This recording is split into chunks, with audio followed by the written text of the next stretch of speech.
Hello students, welcome to my YouTube channel. आज के lecture में हम लोग डिस्कस करेंगे article 21 which is about protection of life and personal liberty.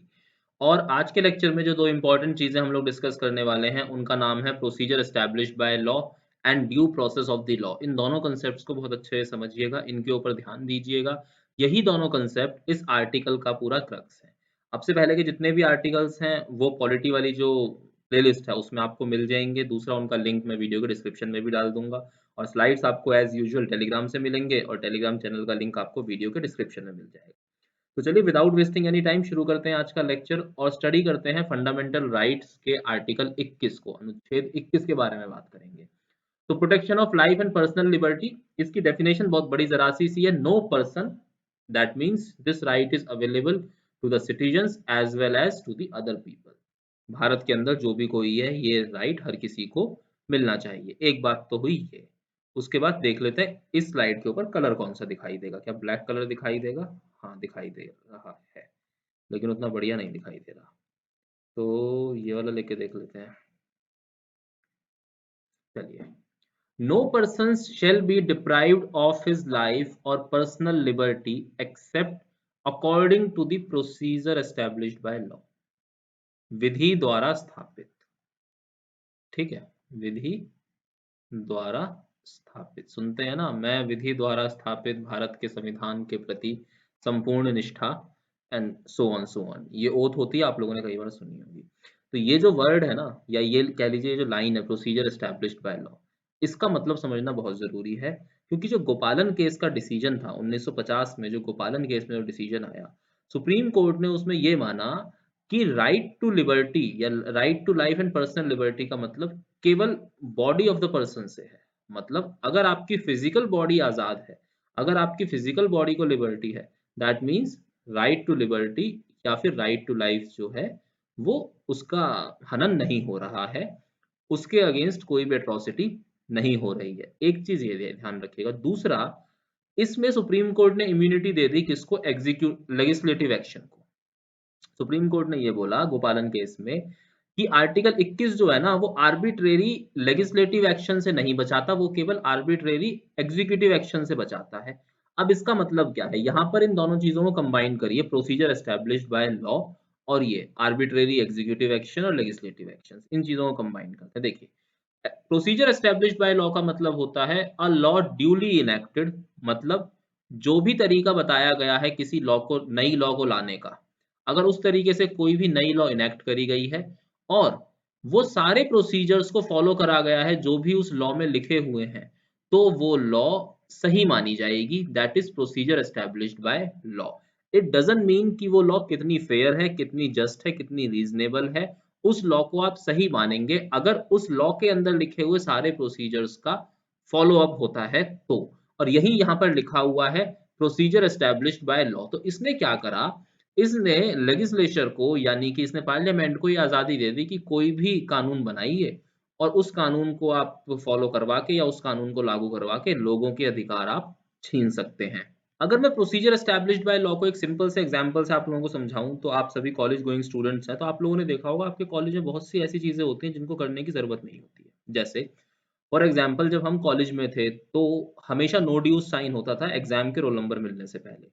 आपको नो ड्यूज लेना होता था, लाइब्रेरी से साइन करवाइए, अकाउंट से साइन करवाइए, अपने एचओडी से साइन करवाइए और उसके बाद आपको रोल नंबर मिलेगा। तो होता क्या था, ये प्रोसीजर हमेशा फॉलो करना होता था। ठीक है। तो लास्ट सेमेस्टर जो हमारा 8th सेमेस्टर था, बीटेक का फाइनल सेम था, उसमें हमने अपने सारे नो ड्यूज वगैरह जो भी थे साइन वाइन करवाए। जब उसका रोल नंबर लिया तो, और 8वें सेमेस्टर के बाद तो हम कॉलेज गए नहीं। उसके बाद हम अपनी एक दिन अपने 8वें सेमेस्टर की मार्कशीट लेने गए, तो उस दिन भी हम नो ड्यूज साइन कराया अपना। नो ड्यूज साइन कराने के बाद हम लोग अपनी मार्कशीट लेकर आ गए। तो अब यहाँ पर देख रहे हैं 8वें सेमेस्टर में पढ़ाई खत्म हो गई।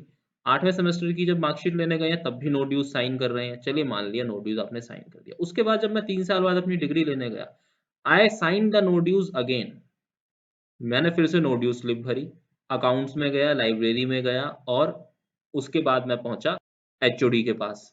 उनसे मैंने एक ही सवाल करा कि सर मेरे को 3 साल हो गए हैं कॉलेज से निकले हुए। आप एक चीज़ बताइए, क्या नो ड्यूज़ साइन कराना अभी भी ज़रूरी है? दूसरा, वो नो ड्यूज़ साइन करने की वज़ह से मेरे को 3 घंटे फालतू लगे। मैं अपना काम छोड़ के डिग्री लेने गया हुआ था, 3 घंटे मेरे कॉलेज में वेस्ट हुए।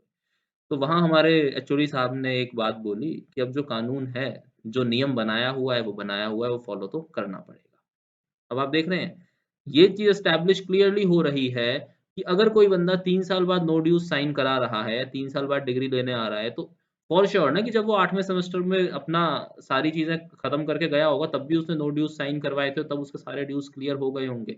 कुछ चीज़ें जो हैं वो अपने आप ही ऑब्वियस होती हैं। तो इसी चीज़ को कहा जाता है प्रोसीजर एस्टैब्लिश्ड बाय लॉ, जहाँ पर आपके लिए कानून फॉलो करना बहुत ज़रूरी है। अब वो कानून कितना रीज़नेबल है, कितना जस्टिफाइड है, उस चीज़ से कोई मतलब नहीं पड़ता है।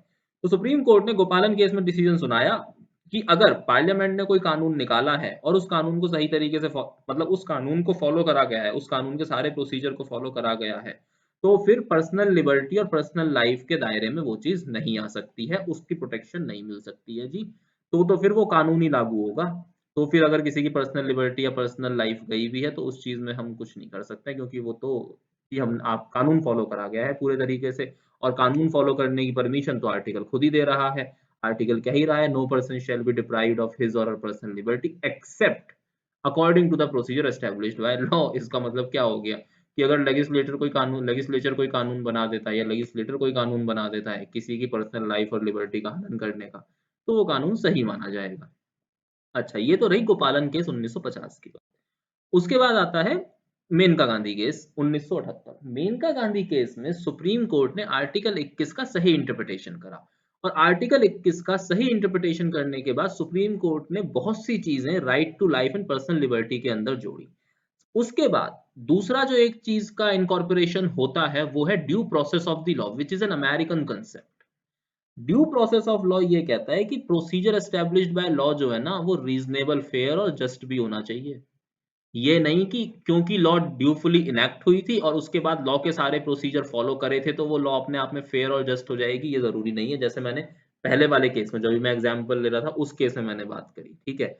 आपने नियम बनाया, नियम आपने ठीक है, अच्छे के लिए बनाया है ताकि कोई ड्यूज़ किसी के ना रह जाएँ, कल को जाके कोई क्लियर ना हो। लेकिन कुछ चीज़ें तो अपने आप में एस्टेब्लिश हो जाती है ना, कुछ चीज़ें तो अपने आप में ऑब्वियस होती है ना कि अगर कोई बंदा 3 साल बाद लेने आ रहा है, तो 3 साल पहले भी तो अपने ड्यूज़ साइन करा के गया था। अगर आपने तब उसको उसकी डिग्री दे दी, तब तब आपने उसको उसकी मार्कशीट दे दी थी, इट मीन्स उसके कोई ड्यूज़ नहीं थे। इट मीन्स उसके कोई भी ड्यूज़ नहीं थे, तो आज आपको उसकी डिग्री देने के लिए इतना माथापच्ची करना ही नहीं चाहिए, आपको सीधा उसको उसकी डिग्री दे देनी चाहिए। लेकिन आपको पहले नो ड्यूज़ साइन कराना है, क्योंकि आपको तो कानून फ़ॉलो करना है, आपको तो रूल फ़ॉलो करना है। अब वो चीज़ आपके लिए भी सिस्टम को हैम्पर कर रही है, आपके लिए आपके काम को भी हैम्पर कर रही है और सामने वाले आदमी को भी अलग से परेशानी दे रही है। तो सेम चीज़ सुप्रीम कोर्ट ने भी बोली कि ज़रूरी नहीं है कि कानून फ़ॉलो हमेशा करना ज़रूरी हो, कानून सही भी होना चाहिए। वो कानून भी रीज़नेबल होना चाहिए, वो कानून आर्बिट्रेरी नहीं होना चाहिए। जैसे आर्बिट्रेरी एग्ज़ीक्यूटिव एक्शन के अगेंस्ट प्रोटेक्शन मिलती है आर्टिकल 21 में, वैसे ही आर्टिकल 21 में आर्बिट्रेरी लेजिस्लेटिव एक्शन के में भी प्रोटेक्शन आपको मिलेगी। तो इस चीज़ को ध्यान में रखिएगा। ड्यू प्रोसेस ऑफ लॉ ये कहता है कि लॉ जो है वो रीज़नेबल होनी चाहिए, फेयर होनी चाहिए और जस्ट होनी चाहिए। इसका मतलब लॉ जो है वो उचित होनी चाहिए और निष्पक्ष होनी चाहिए। और उसके बाद सुप्रीम कोर्ट ने ये कहा मेनका गांधी केस में कि राइट टू लाइफ का मतलब केवल एनिमल एग्जिस्टेंस से नहीं है या सर्वाइवल से नहीं है। राइट टू लाइफ का मतलब ह्यूमन डिग्निटी से भी है, मीनिंगफुल लाइफ से भी है, कंप्लीट लाइफ से भी है, वर्थ लिविंग लाइफ से भी है। और देखिए यहाँ ह्यूमन डिग्निटी की जब right to live with dignity को जब सुप्रीम कोर्ट ने राइट टू लाइफ आर्टिकल 21 के तहत लाया, 21 के तहत एक फंडामेंटल राइट माना, तो सुप्रीम कोर्ट ने वहीं पर पैसिव यूथेनेसिया की परमिशन भी दी। ठीक है? पैसिव यूथेनेसिया होता है इच्छा मृत्यु, और पैसिव यूथेनेसिया होता है लाइक किसी का आप वेंटिलेटर सपोर्ट हटा हटा दें तो वो व्यक्ति मर जाए, उस चीज को बोलते हैं पैसिव यूथेनेसिया। तो पैसिव यूथेनेसिया की परमिशन इसीलिए सुप्रीम कोर्ट ने दी कि अगर डिग्नाइटफुल लाइफ का अधिकार है, तो डिग्नाइट अगर राइट टू लाइफ का अधिकार है, तो वो लाइफ आपकी डिग्निटीफुल भी होनी चाहिए, डिग्नाइटफुल भी होनी चाहिए। अगर उस लाइफ की डिग्निटी खत्म हो चुकी है, तो ऐसी लाइफ का भी कोई मतलब नहीं बनता। तो उस आदमी को मरने का अधिकार होना चाहिए, लेकिन केवल पैसिव यूथेनेसिया की परमिशन है, एक्टिव यूथेनेसिया की परमिशन नहीं है। इस चीज को एम्बिट में आर्टिकल 21 के एम्बिट में लाया गया कि human dignity, meaningful life, complete life, worthful life भी इक्वली ही इंपॉर्टेंट है। तो लक्ष्मीकांत के पेज नंबर 7.14 पे जाकर आप पढ़ सकते हैं, कुल 35 चीजों की लिस्ट है जो सुप्रीम कोर्ट ने right to life and personal liberty article 21 में लाई है।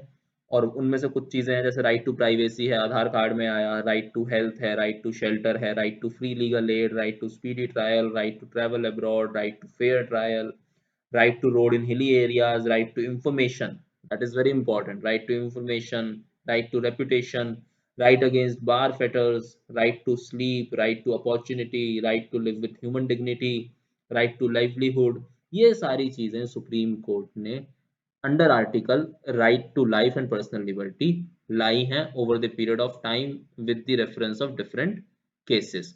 तो चलिए आज के लेक्चर में हम इतना ही पढ़ेंगे केवल, और बाकी सारी चीजें अगले लेक्चर में डिस्कस करेंगे। अगले लेक्चर में डिस्कस होगा article 21A, that is right to education, बहुत ही इंपॉर्टेंट आर्टिकल है और उसको बहुत अच्छे से हम लोग स्टडी करेंगे।